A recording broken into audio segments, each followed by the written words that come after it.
Wayne fought in the K1 Max, and, just the fans were exciting. Like, the Japanese culture and martial arts is just so strong there. And like, I would love for Jessie to actually get some MMA experience there before, if he ever gets signed. Like, I mean, in his head, he knows what he wants, but, you're going to have to do a lot of fights before you can get that. Welcome to It's Not About the Fight. I'm Ross Cameron, martial artist, coach, and lifelong student of combat sports. I've had the privilege of being able to work with some of the best in the industry, UFC champions, world-class jiu-jitsu competitors, and elite martial artists from all over the world. Now I'm bringing those lessons to you. Let's get to work. Welcome back to the podcast. So today we're lucky to have two people from the most iconic combat sports family in Australia, Angie Parr and Jessie James Parr. Thanks for getting on, guys. So first questions for Ange. What got you into combat sports? I started originally when I was 17 years old. I was looking for a self-defense program, had a bit of street confrontations, and I really wanted to learn how to defend myself. And I really liked fighting. And I started self-defense in university. Yep. And it's a very common story, actually. Like I had the same thing. I had a bully at school and all that sort of stuff, and then went on from there and just got stuck in and never quit. Jessie, your story is a bit different because you've got no choice in the matter. Yeah.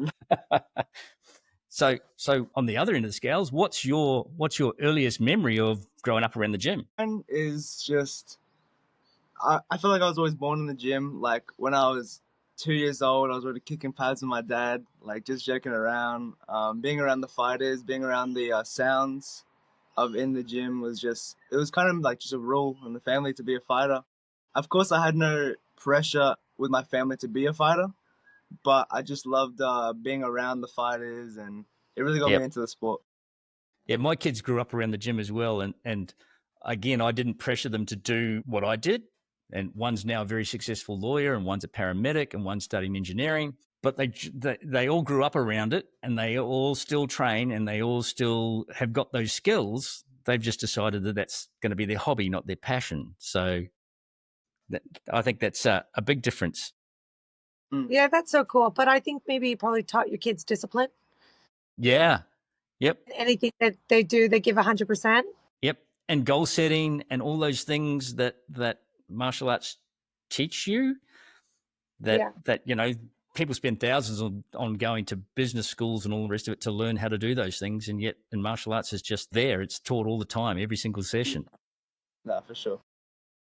So what's some of the biggest challenges and rewards being a mum, being a combat athlete, and running a gym? Well, probably I'll talk about the positive part first, is just spending a lot of time with my kids. I love it. Like we go to the comps together. Jessie's now helping me coach. We were at your competition at lockdown, and he was coaching the kids, and it wasn't the first time he's done that. And sorry, kids, it was an adult. So my son's coaching adults now. I took him with me to New Zealand. I said, Jessie, you're going to be in the corner. You're going to be the person in front of the fighter. I'm going to talk from the outside. At 16 years old, I put him in the ring as an assistant coach. That is the best part, is spending time with my kids. The probably negative part is they don't listen to me. So, Mum, what would you know? I've had exactly the same thing, and especially my elder daughter, who's a very smart lawyer. She loves to argue. So, what would Dad know? So that's fair enough. And I told last night, my daughter was training at my one of my old coach's gyms. We went to go visit him. I wanted to drop off a poster for his gym, and I said, "Well, we'll jump into a class." And her game plan wasn't working. And the coach is like, if plan A doesn't work, go to plan B. And I was like, Gemma, pull guard. And she's like, and then the other coach, she changed partners, and the other kid was same thing, too big to take down. And he goes, Gemma, pull guard. She pulls guard. She gets in half guard. She takes the girls back in the best scramble ever. And I was like, Gemma, see, you should have listened to me the first time. Yeah. But Mum, we know nothing. Jessie, like I've watched you growing up, because you're all over the internet from your dad putting up videos of you doing flips off the back shed and all that sort of stuff. And videos of you doing backflips on the kick bags lying down and all that sort of stuff when you were little. And so it's amazing to watch your journey, but two, get to know you as an athlete and as a person, and know that you're a confident young gentleman who's able to talk to people in whatever whatever level that they're at, which I Mhm. think says wonders for your mum and dad. Yeah.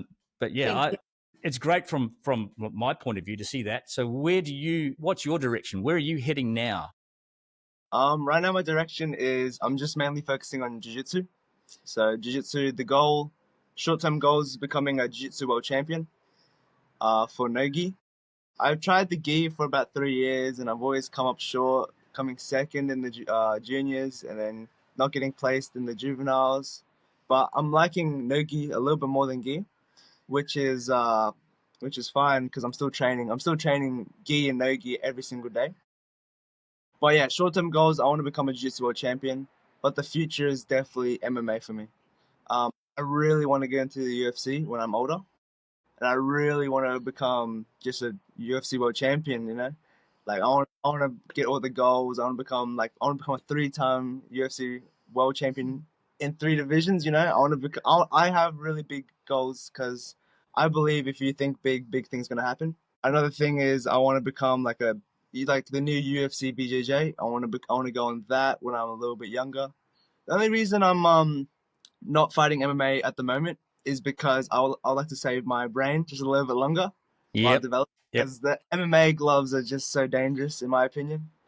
I'm a big believer in and this again goes down to your mum and dad having some really smarts about the combat sports industry, right? I'm a big believer in that you have to train all the areas around MMA, but you need that hardening as age.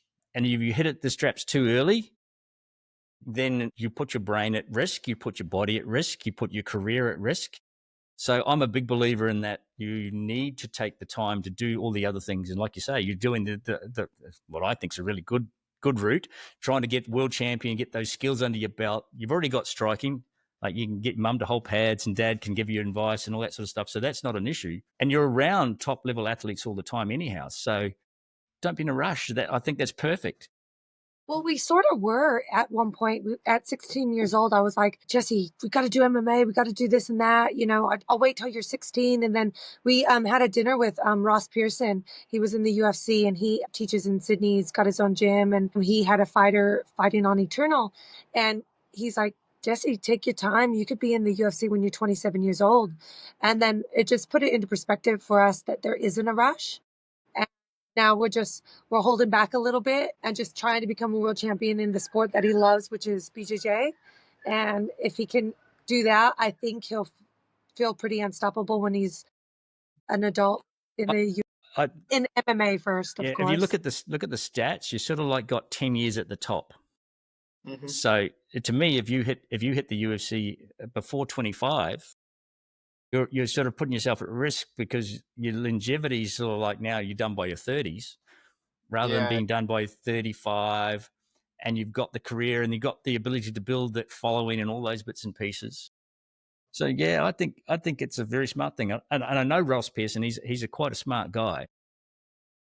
He's so smart. And like he has a teenager who's amazing and he's really tough. He's really good at jujitsu.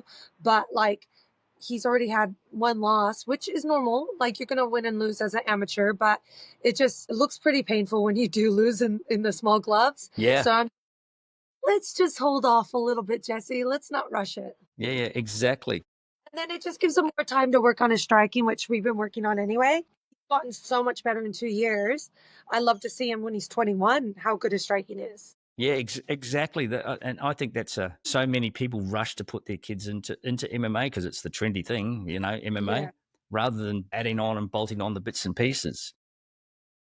And you see it they get that one loss early on, and they're either lost for the sport or they like it or not. And it's a hard one because we lose far too many people to the sport because they get the hard contacts and the hard losses. Yeah. So yeah. It makes or breaks them for sure, that loss. So with you heading towards MMA, what's your thought? And I know you've just got your American passport. So are you spending more time in America doing bits and pieces and like I'm going to say cherry picking, but going around and picking off the knowledge from the people that you know and that you've got contacts with and growing that? Yeah. I was just in America about 4 weeks ago. I was in Texas for 4 weeks training with my the head coach of team lead, Bruno Bastos. So I was training with him for 4 weeks, waking up at 4:45 a.m. 3 times a day, doing training 5 hours a day, just doing jiu-jitsu because I was training for the World Championships. And then after I did the World Championships, I won one match and then I lost my quarterfinals, unfortunately. But that really grew me as a person as well. After that, I had about maybe a couple of days off, and then I was in Las Vegas. It was meant to be for vacation, but I ended up going to train with Syndicate MMA in Las Vegas. Yep, with Woody.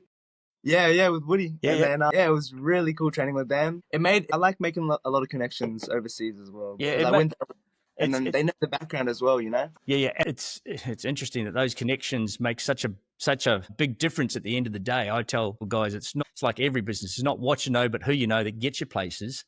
Oh, exactly. Yeah, no, I agree with that. Yeah, and if Dana White's looking for somebody, and they go, oh yeah, I've been working with this guy from Wayne's down in the Gold Coast. Yeah, he's pretty good, and that gets you in the shot, and that's all you need is that one shot at the right time, and away you go. Yeah, no, I agree 100%. I'm definitely gonna try to go overseas more often. I'm planning to go in October. I'll stay for like 4 months over there, from October to maybe January, and then because there's no gi worlds in December. So right now that's the goal I'm 100% focusing on right now is no gi worlds, and that's just the dream. I just want to become that no gi world champion or that jiu-jitsu world champion. I've been working about 5-6 years towards it. Mm-hmm. This is your 6th year. This is my 6th year trying to become it. I got second in the first year, and then I was just like, it just drives me every day to achieve my dream. Yeah, and no-gi sort of like, and I'm a traditionalist because I started in judo and I've done Japanese jiu-jitsu and Brazilian jiu-jitsu now. I love the gi because I'm an old man, so it slows the game down, makes me more controls, so I don't have to worry about you young fellas running away with my legs and things. So yeah, but it's interesting to watch the skill level change because of young guys like you that, and I've seen you do it in the cage here, like. You understand the game in 3D a lot better than a lot of people do, just because you get it and it's there and you've drilled it and just go from it's there. And I also believe that I trained 4 years nonstop in the gi as well. That's why my no gi is so good. I believe that the gi is the most important part of jiu-jitsu. Yeah, because you see people that do no gi for the rest of their life. Oh, I've only done 3 gi sessions. It's like, bro, your no gi can be good, but it's just traditional, you know? It's just like being in the positions where you're stuck in the gi. Once you have that sorted out in the gi, when you're in no gi, it's a piece of cake. Yeah. You learn to protect your neck a lot more in gi. Yeah, 100%. So, Angie, you've built Boonchu with Wayne to a point where it's recognized worldwide as one of the best combat gyms on the planet. You're dealing with fighters on a day-to-day basis. How does that develop? How do you develop those relationships? What's your magical secret? Tough love. I treat the students like I treat my kids. I'll put them in tough situations. I make them be honest with me. And now I got this mother sense when they're lying to me about their weight, or if they ran in the morning, I could see it in their eyes. And it's so funny because Jessie and his buddy Marley, they do weights together, jiu-jitsu together, Muay Thai, everything. And if one of them's not telling me the truth, I can see it. And it's mostly Marley, if he's like, we didn't do this or something, he's like, I can't lie to your mom, Jessie. So just making those fighters feel like responsible as well. So if they're gonna take a fight, they gotta train hard for it. If they don't show up, they gotta call and give me an excuse. Wayne's really easygoing, so he's kind of like the good cop and I'm the bad cop. But I put so much effort into these guys. They become like my kids, and I just keep everyone close. And like, if one person's fighting, but 5 aren't, the 5 got to be there and show up and help the one guy who's fighting, because when one wins, we all win. But when one loses, I'll be like, guys, we're not doing enough in the gym. So now we all have to work on this grappling or whatever it is and get better as a team because we're losing. Yeah, so it's interesting that you have that mentality that it's, combat sports, they say is an individual sport, but it's not. It's a team sport, and such a team sport. There might only be one in the cage, but it takes a team to get you there, get your teams to look after you, win or lose. Because if you win and you get a big head, that means your team's not putting you in the pressure on you and keeping your feet on the ground. And that's how the boys used to treat Wayne. Like Wayne trained with his, students, and he taught his students how to be good coaches, and they all kept him humble. They used to call him, tease him and call him names. And it's so funny that they talk to Wayne like that because, it just kept him humble as well in the sport. And yeah, just a lot of the fighters that, I tell them stuff they don't want to hear, and a lot of them stay. Sometimes they go, they can't hack it. They want to be told that they're awesome, and they're allowed to do what they want to do. But for me, I have a standard, and if you can't keep up, you're not going to stay on the team. As a gym, we all got to support each other and help each other grow, and that's my job as like a mom and as a coach. Yeah, we have it here. Millie acts as the team mum, and I'm the grumpy old man that says this is the way it's going to be, and this is what I expect, and I want you to turn up and train. If you want to fight, Yeah. train. If you're not training, you're not fighting. It's as simple as that. But yeah, some of the new generation think they can jump in the cage with, half-hearted effort and expect to get a result. And you go, well, you're not going to get the result. And I don't get it, because when I fought, I made sure that I was fit, that I'd run every day, that I'd train every day. We'd do weights, we'd do everything to make sure that there was no stone unturned, to make sure when I did fight, I had every opportunity to win the fight. But yeah, it's interesting. But they say it's an individual sport. I don't think so. I think it is definitely a team sport, like you said. And I also think it's a selfish sport, because when you're a fighter, you got to sacrifice those social nights. You got to sacrifice, dieting. You got to sacrifice time with your girlfriend, birthday parties, Christmas, all that stuff. Sometimes fighters don't get to have Christmas pudding, they have to stay on their strict diet because they're competing in January. A lot of my fighters don't actually compete until February, March, because we kind of let them just run loose a little bit in December. But yeah, we definitely like to stay on top of the fighters. Yeah, it's interesting because like I look back on my own career and like I go, I didn't really have a girlfriend for probably most of the time I was fighting, because they would say, "Oh, well, I want you to come around and see me." No, I'm training. That's Jessie. Yeah, this is it. Honestly, This is what I'm going to busy. do. But if you're not prepared to stick to those rules, then I can't date. Sorry. Yeah. And it's hard because like you don't have the energy. You don't have the energy to go on dates. You don't have the energy to go see the parents and do the things that it takes to have a relationship. And like that's why I always dated fighters, because they understood, and I was pretty selfish with my time. With, Jessie, I can see him being pretty focused, and I don't think a girlfriend will distract him. He's definitely, he knows what he wants, and he's determined. Yeah, you can see it. You can see it. He's certainly got away with people, and he's certainly got a plan. You can see that in the way he's doing everything he's doing and ticking the boxes almost. Yeah, thank you. Which is great to watch. Thank you. He's a hard worker, this kid. And that's all you can ask, isn't it? You can Yeah, only ask for them to be a hard worker. Yeah. And he has like, good people around him, like his Marley, one of his training buddies. He's just so focused and determined, and things aren't as easy as it is for Marley as it is for Jessie. Marley, he looks at a cookie and he puts on weight. Jessie can eat 10 cookies and not put on any weight. And it's just like some people comes easy and some people it's hard, but it's good for Jessie to see the people that have to work hard, because it makes him realize I need to work hard too, because somebody might beat me for being, more disciplined and working harder. Yeah, it's that talent only gets you so far. After that, it's the hard work and the grind. And so many people need to understand that especially in the combat sports, the grind is so important for not only for your body but also for your mind and that discipline. Yeah. So what's a typical day look like for you, Jessie? I try to it's different because Monday, Wednesday, Friday I do weights at just a local gym, weights gym, and I do a lot of jiu-jitsu based, MMA based explosive training. So I don't do really the workouts that you do to get big. I do the workouts to get strong. So I'll probably wake up like 7:45, leave at like 8:10, go to the gym, do some weights, and then I'll probably get picked up around 9. Then that's when I would go to the gym at 9, 9:10, 9:15. That's when I'll either train or I'll either just chill at the gym and just help around the gym, like put away the Gatorades, clean clean around. He'll do chores. I do chores at the gym, basically, whatever my mom says.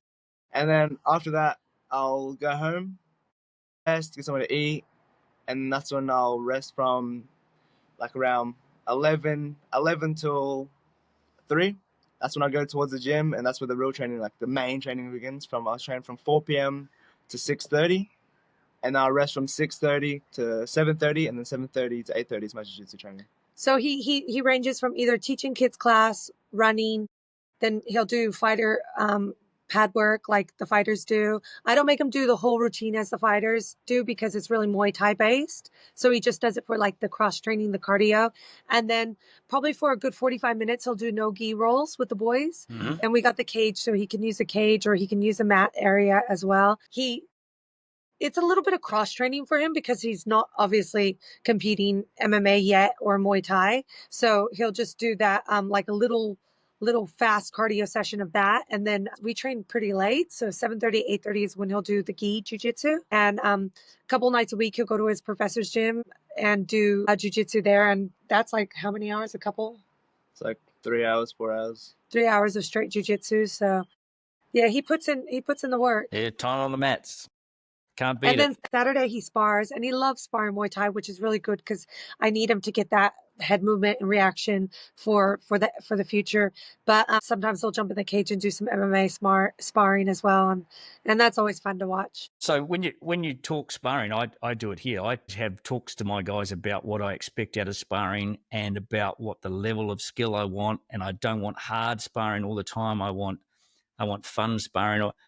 Do you do the same sort of thing? Do you talk to your guys and have what you expect out of sparring and how to look after the guys? And Yeah, well, we were focusing on the last 2 weeks of Jesse really keeping his hands up because he tends to drop his hands a little bit, and like we'll do homework at home and watch boxing fights, and we're showing him all the old fighters that keep their hands up, but there's also like exciting fighters like Prince Nazim Hamed where he's like moving his hands, but his footwork and stuff like that. He can emulate whoever he wants, but in the end, you want to try to keep your hands up. So I reckon I need that on record because I say the same thing every Friday night. Hands up, hands up, hands up, hands up, hands up. So we're drilling it. We're drilling the hands, and then we're doing pads, making sure the hands are up. And then Saturday, that's all I really want to see. And he always asks me how he's going, and I'm telling him that he still has work to do. Yeah, and you sound like me. I say the same thing. I had a young guy come and ask me about fighting on one of my shows soon, and I said, 1, you're too young, you're not hard enough, and 2, you don't put the effort in. What do you mean? Well, every time you throw something on pads, you're not throwing 100%. You're just throwing your hands out there. I want you cracking it. That's it. Simple. You can see in the face when they're not putting enough effort. Unfortunately, Jesse puts too much effort, and it's too hard for me. But a lot of times he'll train with his dad, so it's much better. Yep. Jessie, you like training with Dad? Yeah, I like it. I think he definitely tries to work the more technical side instead of just throwing. He tells me hitting pads. If I do a jab wrong, he'll say, keep your hands up, do this with your shoulders. And it's more technical based. With my mom, it's more hardworking, it's cardio rounds on the pads. So it's a bit of both. I can't say I have a favorite, but I definitely enjoy both the styles. I enjoy the technical side of where you're like, it makes such a difference of instead of just throwing a jab without your shoulders, with the shoulders, what you're doing with your feet, like how you're stepping in. I definitely see a difference, and I do enjoy the technical side of it. Oh yeah, the cardio work with my mom. You got to say that because Mum's sitting right next to you. Yeah. Because Wayne's always been the best, have the best cardio as a fighter, and then I'm coaching the kids and I'm trying to push their cardio. So it's funny that the way I teach, and then I'm not the more technical one, but I just know that like it's so real out there when you're fighting someone and they're trying to knock you out. And I've been knocked out once in my career, and I just thought, you don't want to feel that. So I'm going to make it as real as possible for you. And let's see if you want to still fight at the end. Yeah, it's definitely hard to stay technical when you're tired as well. That's the main thing. When you're absolutely gassed. Exactly. When you're tired, your skill base falls to how you've been training. Yeah. To the worst part of how you've been training. So if you've had your hands down, your hands are lower than they were. Yeah. I try to give him a black eye. I'm like, Jesse, you're going to need a mouth guard because I'm going to hit you in the face. And I'm hitting them with this little pad, but I'm aiming to land. Yep. So as a mum, Ange, how's it like to watch Jessie fight and things like that? She's had 7 fights now boxing, and I just find that, or I think she's 7-1. Actually, she's at 8, and I find that with her, if her training's great, which normally it is, it's always really easy and I'm not stressed. Where Jessie, he competes in jiu-jitsu and I'm like, I'm so nervous. I gotta go to the bathroom and I gotta do this and that. Like, because it's so unpredictable. And jiu-jitsu, you gotta be perfect. And if you make one mistake, you can lose. And whereas boxing, you got a few minutes to figure it out. And the only time that I was really nervous with Jasmine is when she fought someone as tough as Shotgun, because I knew the woman had much more experience than Jazzy, and I just worried about her getting hurt. But she did amazing, and it was a close fight, and some people said Jazzy won, some people said Shotgun won. So it's good to see my daughter up there at that level, because I know that she'll be okay. Yep. Yeah. And it's again, it's interesting to watch them. I remember her having her first Muay Thai fight and with all the pads and all the rest of it. And yeah, so to see them come and grow and develop as human beings, and they're good humans, and that's what to me martial arts is all about, is making good humans. And you can tell that they're good humans, and you can tell that your gym is about good humans. Makes such a big difference to see. And there's gyms out there that don't produce good humans, but you guys have done a really good job of producing good humans because of the culture, I believe, in your gym. Some of it's the fact that Wayne's such a character and sends people inappropriate jokes in the middle of the night and all sorts of stupid things. He's a funny guy.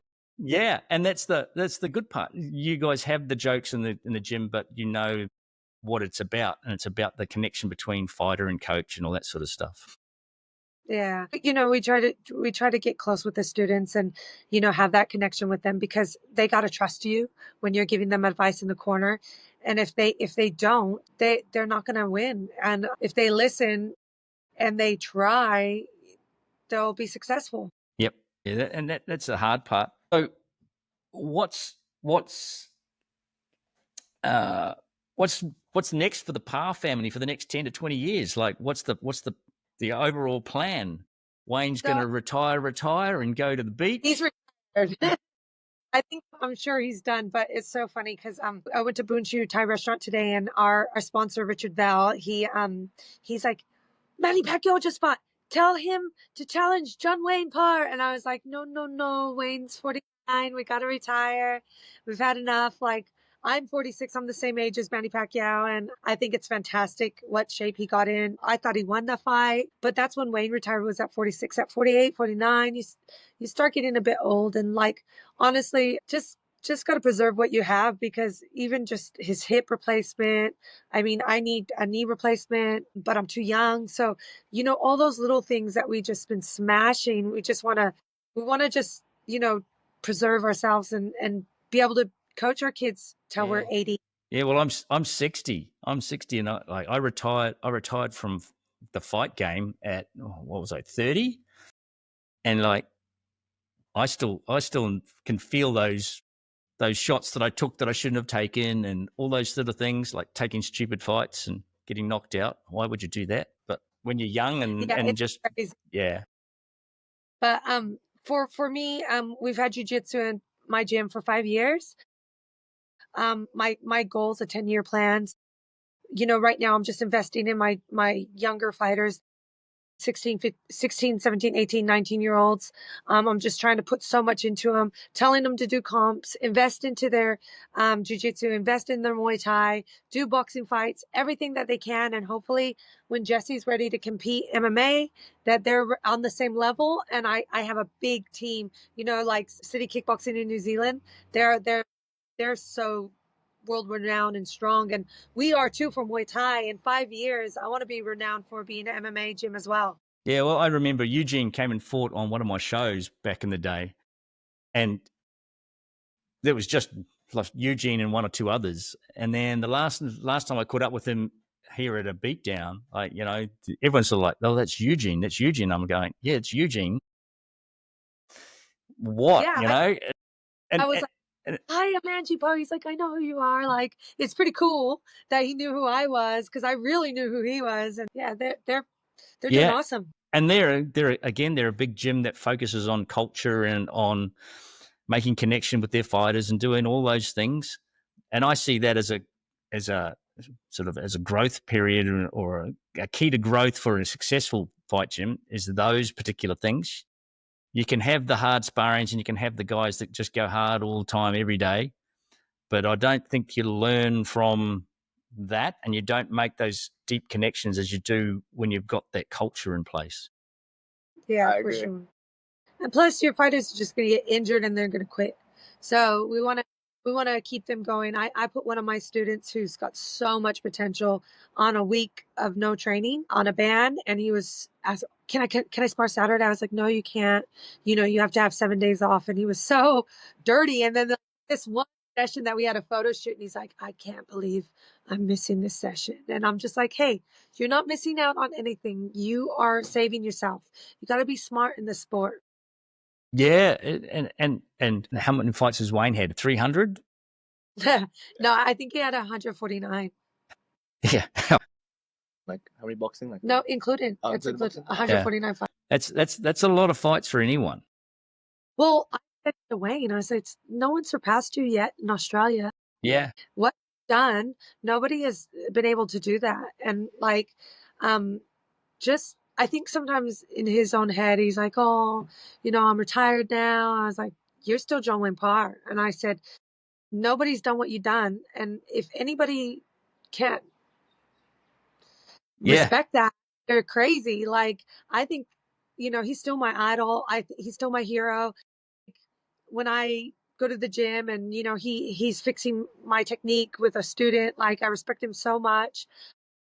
And then even when he spars with the guys, it's pretty amazing. He still does it every Saturday, and he's still got it. It's just a shame that, we got older, because it would have been great for him to have 300 fights. Yeah. It happens to the best of us. Like I had, and I'm going to say around 300 fights, but most of those were tournament-based stuff back in the early 80s. So I don't know how many fights I actually probably had in the ring, because the cage didn't exist back when I was fighting. So the maybe 30, maybe 40. Yeah. Jessie's laughing. Yeah, I'm that old, mate. I retired from fighting in 1993. UFC 1 was November 93. Wow. So really? I was... But 30's so young, and then you probably was old, but it was young, right? Yeah. And the industry has changed so much because of the UFC and what they've done with the sport, and changing terminology from fighters to athletes and doing all these things that I think is a really good positive move. I think it gives you the best public relations exercise we can do is to have people like Jessie as a good human and able to talk in the media and do all those things. Makes a difference to having somebody at the end of a fight go, yeah, I won. Thanks. Yeah. I was fortunate enough to be media trained at a very young age with my family behind me. And that's just I think that's one of the main things as well, being media trained for your career. Just being able to talk, like not one of the worst things, but one of the worst things is just not being able to talk to people, just being awkward. And it's just you don't want to be awkward in the sport with people with. Yeah, and you see it at the end of interviews of fights when the guys don't actually have a response to the question, and they just go, or they can't thank their sponsors, or it's just simple stuff, isn't it?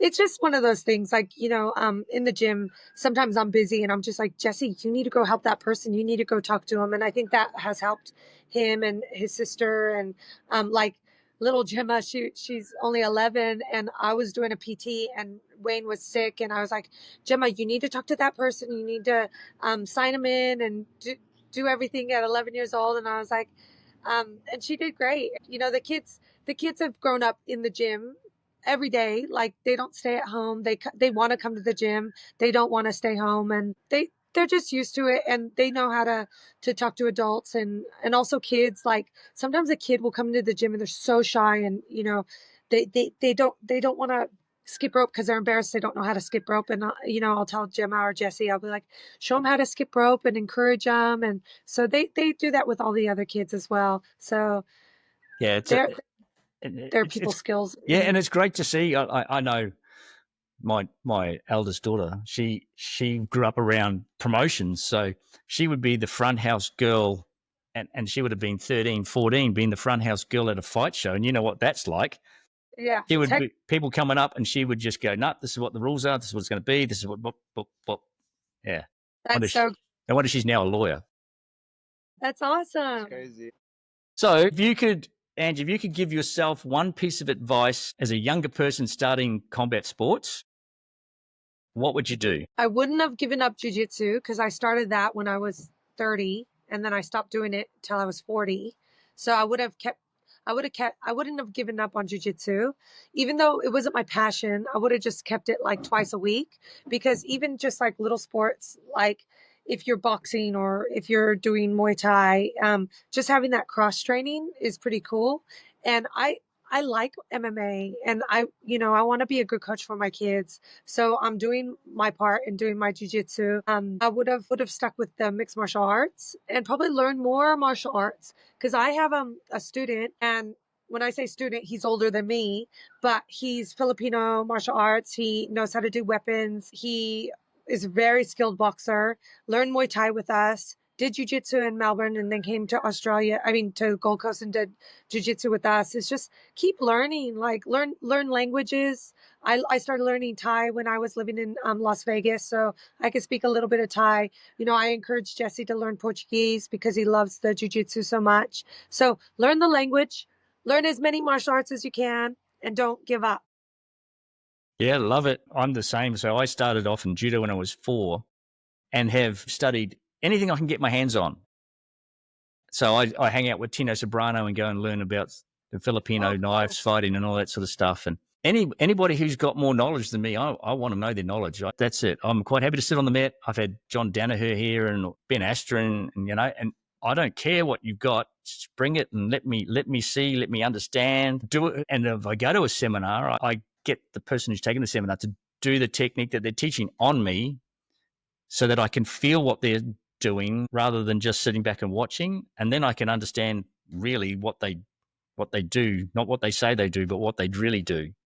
Yeah, having that white belt mentality is so important in the sport, and staying humble. I tell Jessie all the time, I was like, be humble, son. Like, somebody's always going to be bigger and badder than you. And like, I know you're going to lose sometimes and you're going to feel like you want to give up, but just keep going. Like, I'm here to support you and make things happen. If you need more lessons or if you need private lessons, whatever you need, he doesn't really need them anymore. But at the start, I put so much into him. And actually, I'm doing that with Gemma.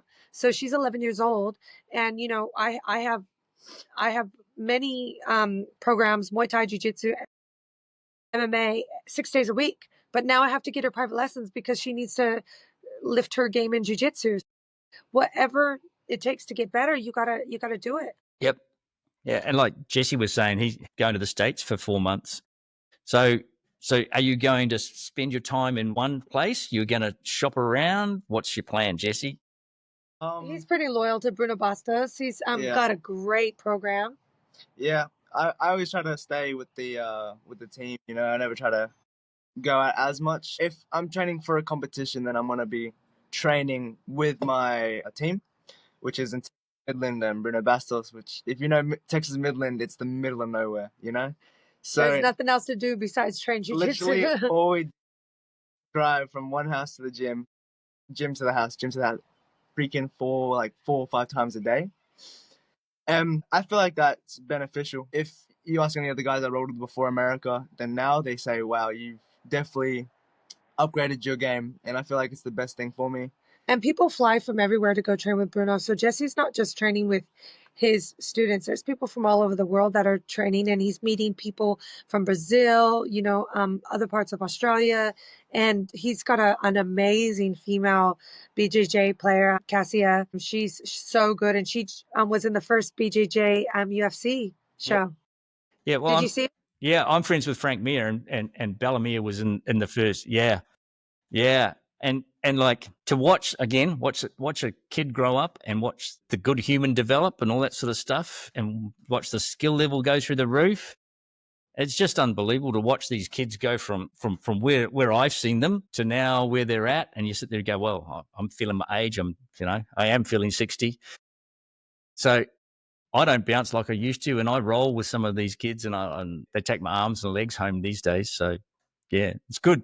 It's great. And when you're starting to look at your MMA career, are you focused on like and boxing for MMA or kickboxing for MMA is slightly different than Muay Thai? Are you already dabbling into that field? Yeah, I'm just trying to do every style right now. It's funny, I find my boxing and wrestling in MMA is the best for me because I got really heavy hands. I got really heavy hands for like a little skinny guy. So it's good to have both, you know. That's the main thing, just cross training, you know. If I feel uncomfortable, if I face an opponent he's better striking than me, I can just take him down. It's always the second option. If his jiu-jitsu is better than me, I can keep him up and I can strike with him. I like the foundation of boxing and wrestling and MMA. You look at the guys like Ilya Taporia in the UFC, and that guy is just unstoppable right now. He's His hands are beautiful. I know, and then he came from a wrestling background as well, which is cool. Like, I want to be the guy that's known for his jiu-jitsu and Mm-hmm. has been knocking people out, you know. So he's a guy I kind of look up to. I look up to a lot of UFC fighters. Volkanovski is one of them. I'm a good fan of Volkanovski. Stylebender as well. Like, just the top 10 contenders, just the top 10 contenders in the UFC. I always Yep. look up to them. Yep. I've got a young fella that fought on the last beatdown, and he's known as a bit of a grappler. And his Yeah. first exchange, he just about knocks his opponent out with a hook. Oh, And true. the guy's game plan was to stand and bang, and then he went, "Oh no, bugger that! I'm going to wrestle you now." Yeah, you have to change like that. Yeah. Even with jujitsu, like, if you wanna take them down and double leg them and single leg them and they're not going down, you might have to pull guard. And even if you don't want to, you got to be able to do that as well. Like, Jesse's I shaking know his head. Don't pull guard. Don't pull guard. he's a guard player, and I'm more of a top player, so I don't know why he's shaking his head. But I think you just have to have that diversity in the sport, be able to change. But I would love for Jesse, to be an MMA fighter and be throwing more elbows and knees, because I think those are a very sharp weapon and the most powerful weapon, and they're not used enough in the No, UFC. I agree, Ange. Like that ability to manage the distance and then enter in behind a fake and throw your elbow, or there's so much that's not being used. For sure, when I'm fighting MMA, one thing I'm gonna be is exciting. That's the main. And If I'm gonna throw a spinning heel kick, I'm gonna throw a spinning heel kick. That's gonna be the most exciting fighter. yeah, and I look back to the old days of K1 and go, the Japanese didn't really care if you won or lost, so long as you were exciting to watch fight, then they'd have you back. I loved Japan, like K1. Wayne fought in the K1 Max, and just the fans were exciting. Like, the Japanese culture and martial arts is just so strong there. And like, I would love for Jesse to actually get some MMA experience there before, if he ever gets signed. Like, I mean, in his head, he knows what he wants, but you're gonna have to do a lot of fights before you can get that chance. So hopefully, and that's that worldly experience. that's that having the plan and then working the plan. And like you say, we were saying before, it's about having the right contacts, and you going to the States and hanging out with the right people and meeting the right people and doing all those makes a big difference at the end of the day. And even just having your dad around makes a big difference. Yeah, I agree 100%. Yeah, what you said before, it's not what you know till you know. Yeah. And I see your dad taking you to lots of the fights and bits and pieces, and that's really cool. Yeah, it was for sure the highlight of this year and the year before and the year after that was training with high level people like Volkanovski. I was fortunate enough to get invited from Engage and Volkanovski to train with him in Sydney while I was watching the UFC. So I was training with, not training, but like rolling with Craig Jones, Alex Volkanovski, Uriah Faber, Patchy Mix. It was one of the best experiences I can ever get. It was so cool. Kid going to Disneyland. Yeah. You can see it in his face. He's grinning from ear to ear. Yeah. Yeah.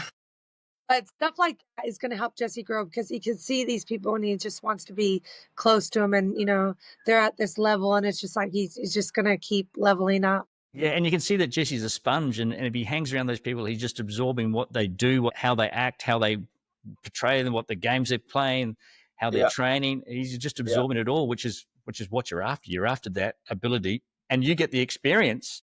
I don't know, it's so amazing. I watch before when the UFC, like before they have the pay-per-view, they have the UFC embedded, right? The episodes. Every time I watch those, I just say to myself every single time, I can't wait for that to be me. I can't wait that for the cameras just to be on me, and I'm ready for it, I'm ready for that kind of exposure as well. Yeah. Well, I say to people that I don't even watch the UFC unless I know somebody. If I know somebody, I'll watch it. But the rest of the time, I don't watch the UFC. Do you know Jimmy Crute? Jimmy Crute? Did you watch him? Yeah, I didn't get to watch him, but I know Sam. So yeah, you had your competition. We were at the competition. Yeah. So I was busy in the cage doing my own thing. As the same day as Yeah. But I know Sam. So yeah. It's so good to see the Aussies doing so well. And it's just like, we don't have the American wrestling like the Americans do.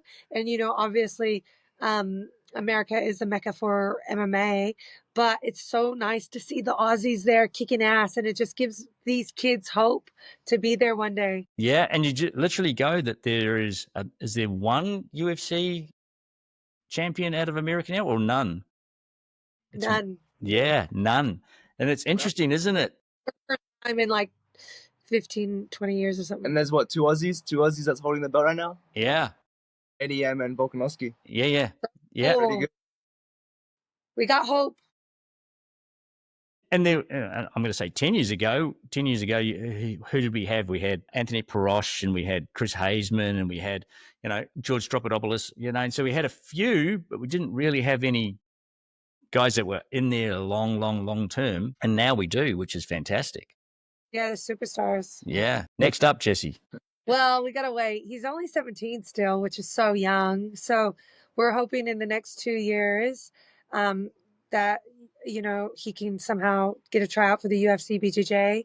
And then 2 years in doing that. And then we'll look at his MMA career. It's hard because I want to get there as soon as possible, but I just want to be smart about it. Take my time. Yeah. And it is hard because like everybody, they want it now. Now. But it still has to be good for you too. So you got to take the time and plan it out and make sure it all happens in the right way and the right time financially, the right time physically, the right time emotionally. Yeah. Yeah. Because even financially, he wants to go to the States twice a year, and it's starting to get really expensive. And Wayne's not fighting anymore, so we're working out other ways for him to make money and do save, and it's really good that he's getting sponsored now, so that helps. Before once a year was okay, but now he wants to go twice a year. So, I know the feeling. I know the feeling. Like I want to go to. I'm trying to get to the Masters World in August. Wow! But I've got to then go right. Who's going to look after the gym? Yeah. Who's going to run this? Who's going to run that? And responsibilities. And you sit there and go, and then it's going to cost me $5,000 or $6,000 out of my pocket. And okay. Yeah, that's why I got him his American passport, because now that he is going to be 17 or 18 soon, early next year, he can go there and work and support himself. Yeah. Smart move. You're not studying at uni, are you? You can get an exchange program for wrestling. Yeah. I'll put him in grade 9. He'll be the biggest grade 9er there is. And he can start. Honestly, it would have been a great idea, but just America is not the safest place. Even I was talking like him staying with my family or my brother or something, and just even riding a bike down the street to high school just isn't safe. Yeah. There's people just fly through the lights there, and they're driving, and people get hit by drunk drivers. The population is so big. It just scares me to send him to school in America. So I just said, look, let's homeschool. And then when you're ready, you could start working as a PT. And then, you can travel whenever you want and go stay over there, and you can do a side job there.